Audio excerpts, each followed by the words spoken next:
हुकूमत एक तो चले गई और दूसरी हुकूमत के वज़रा ने भी अपना हलफ ले लिया है, यानी निगरान हुकूमत उनके वज़रा भी हलफ ले चुके हैं। ये हुकूमत बन चुकी है और अब इलेक्शन की तरफ बढ़ना है। लेकिन कल इलेक्शन कमीशन ने जो बयान दिया और उसके बाद जो उन्होंने कहा कि हम 90 दिन के अंदर इलेक्शन नहीं करवा सकते, हालांकि बहुत ज़्यादा एक्सपेक्टेड किया जा रहा था कि शायद 90 दिन के अंदर इलेक्शन होंगे, जिसमें पाकिस्तान पीपल्स पार्टी थोड़ा थोड़ा तो बात कर रही थी। लेकिन कल वो खुलकर भी उनके सेक्रेटरी इत्तलात ने भी कहा कि 90 रोज़ के अंदर इलेक्शन होने चाहिए। उसके ऊपर अगर ना हुए तो हम सोचेंगे कि हमने सुप्रीम कोर्ट की तरफ जाना है इस दरख्वास्त को लेकर के नहीं।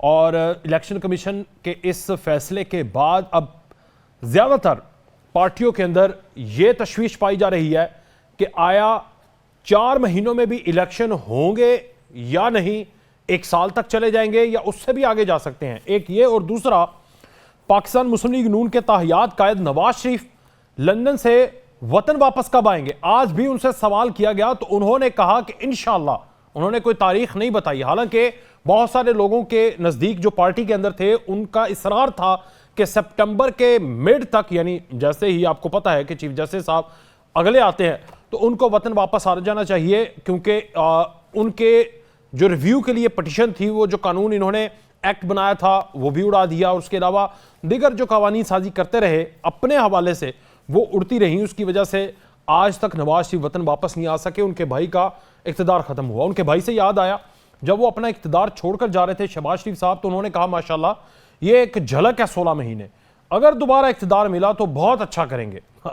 और साथ ही उन्होंने आज कहा कि नवाज शरीफ को अगर हमें मैंडेट मिला तो वो नवाज शरीफ मुल्क के वज़ीर आज़म होंगे, मगर कैसे होंगे, नवाज शरीफ मुल्क के अंदर आएंगे कैसे, एक बड़ा सवाल। और अगर इन्होंने 16 माह के अंदर सब कुछ कर करा के एक बंदे को खुड्डे लाइन लगा दिया है, अगर ये इनकी परफॉर्मेंस है, अगर ये सही तरह से उसके ऊपर ना काम करते, अपनी परफॉर्मेंस के ऊपर काम करते, मैशत के ऊपर, जो कि उन्होंने कहा कि हमने किया है, तो शायद पाकिस्तान और तो कुछ नहीं सिंगापुर बन जाता। लेकिन पाकिस्तान तो पाकिस्तान रहा। और आज खबर ये थी कि इन्होंने पिछली हुकूमत से भी ज़्यादा, ये पिछले 16 माह के अंदर पिछली हुकूमत के 3.5 सालों में, जो कि ये कहते रहे कि उन्होंने रिकॉर्ड 75 साल का रिकॉर्ड कर्जा लिया है, उसका 78% लिया है, तो इन्होंने उससे 2 गुना ज़्यादा कर्जा ले लिया। तकरीबन 18 खरब रुपए बनते हैं, 18,000 खरब, ये इस तरह की फिगर है वो बनता है जो इन्होंने लिया। लालचंद मली साहब पाकिस्तान तहरीक इंसाफ से, अखुंजा चटान साहब पाकिस्तान पीपल्स पार्टी से, और ताहिरा औरंगज़ेब साहिबा पाकिस्तान की रहनुमा हमारे साथ मौजूद हैं। ताहिरा औरंगज़ेब साहिबा, मैं आपसे आगाज़ करूँगा। इलेक्शन अब आप भी ये तो नहीं होगा कि जिस तरह जिसने जनवरी के अंदर असेंबली तोड़ी और वो इलेक्शन के लिए आज तक रोता रहा और रोते रोते वो अटक जेल में पहुंच गया, आप भी अगले साल इलेक्शन के लिए रोते रहेंगे? हालांकि इलेक्शन के करीब जाकर ये जो नई मर्दमशुमारी और उसमें हल्का बंदियां, ये फैसला आपका था और अब आपको ऐसा लग रहा है कि अब आपको भी इलेक्शन नहीं मिलना। बिस्मिल्लाहिर्रहमानिर्रहीम। मायूसी जो है वो बड़ी मायूसी गुनाह है, और हम ऐसी मायूसी की बातें ना करें, क्योंकि ये इलेक्शन कमीशन का फैसला है। इलेक्शन कमीशन एक आज़ाद इंडिपेंडेंट इदारा है। अच्छा। और इलेक्शन कमीशन ने ही इलेक्शन करवाना है। ओके।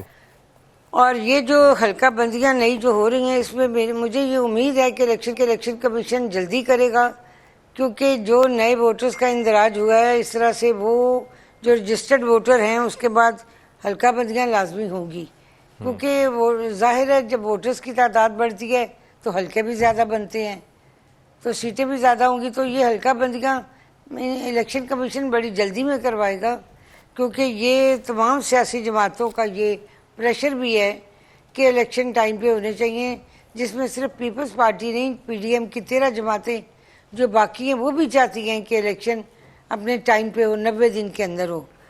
और लेकिन अगर इलेक्शन कमीशन ये बताते हैं कि जी हमारे लिए हल्का बंदियां करने के लिए 3 माह दरकार हैं या जो अर्सा दरकार है, तो उससे 1 आध महीना मेरा ख्याल है शायद ये इलेक्शन आगे जाए, वरना 90 दिन के अंदर इलेक्शन हो जाएगा।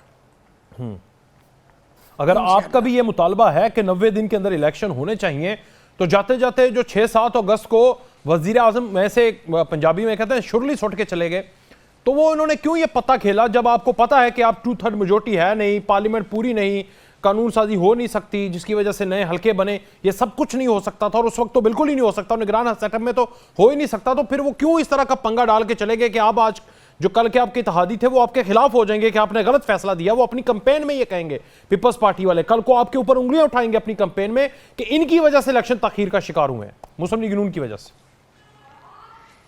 हम पे ना कोई उंगलियां उठाएगा, ना हमने पंगा लिया, ना हम शुरलियां छोड़ते हैं। जो बात शहबाज शरीफ साहब ने कही, पीडीएम के अंदर शामिल जमातों का भी ये मुतालबा था कि नई मरदमशुमारी के बाद इलेक्शन हो और नई हल्का बंदियों के बाद, जिसमें एमक्यूएम भी शामिल थी, दीगर जमातें भी थी। तो ये पंगा नहीं था, ना शुरली थी। हमने ये सोचा कि जिन लोग वोटर्स की उम्र, जिनके शनाख्ती कार्ड बन चुके हैं और वो वोट डालने की उम्र तक पहुंच चुके हैं, तो उन्हें इस आने वाले इलेक्शन में वोट का हक मिलना चाहिए। ये सिर्फ हमारा फैसला नहीं था, ये पीडीएम में शामिल तमाम जमातों का फैसला था। हम पे कोई ना उंगलियां उठाएगा, ना हम पे कोई बात करेगा, ना हम पे कोई फिक्रे कसेगा। ये फिक्रे आप लोग ही कसते हैं, शुरली छोड़ गए, पंगा डाल गए, ये कर गए, वो कर गए। कोई नहीं कहता। सियासी जमातों की ना ये जबान है, ना वो ये करते हैं। और जिन्होंने असेंबली वक्त से पहले तोड़ी, वो आज बैठे रो भी रहे हैं। उन्होंने तोड़ने का उनको इतनी जल्दी क्या थी?